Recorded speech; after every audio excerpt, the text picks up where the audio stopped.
చిన్న ఆలస్యము పెద్ద గాయం కావచ్చు.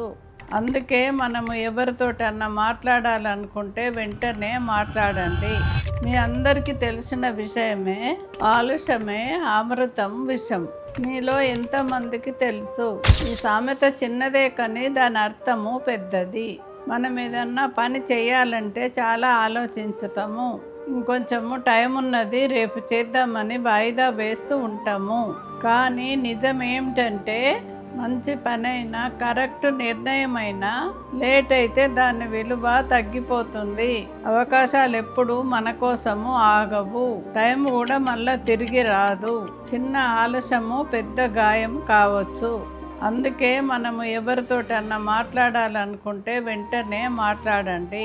ఏదన్నా పని మొదలు పెట్టాలనుకుంటే ఇవాళ రేపు అనుకోకుండా అప్పుడే మొదలు పెట్టుకోవాలి. అందుకే జీవితంలో ఏదన్నా పని చేయాలంటే కరెక్ట్ టైం కొరకు వేచి ఉండొద్దు. మనము మొదలు పెట్టాలనుకున్న టైమే కరెక్ట్ టైము. ఇప్పుడు స్టార్ట్ చేయాలనుకుంటే అప్పుడే స్టార్ట్ చేయాలి. సోమవారం వస్తుంది, సోమవారం నుంచి స్టార్ట్ చేద్దాం, 1వ తారీఖు నుంచి స్టార్ట్ చేద్దామని అట్లయితే అనుకోకండి. సావిత్రమ్మ దగ్గర కూడా అదే నమ్మకము. అందుకే ఆలస్యం అవ్వకుండా ఫ్రెష్గా కరెక్ట్ టైంలో మంచిగా తయారైన వంటలు మీకు చేరాలని అనుకుంటాము.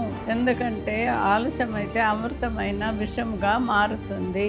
అలాగే ఆలస్యం అయితే మంచికి కూడా విలువ తగ్గిపోతుంది.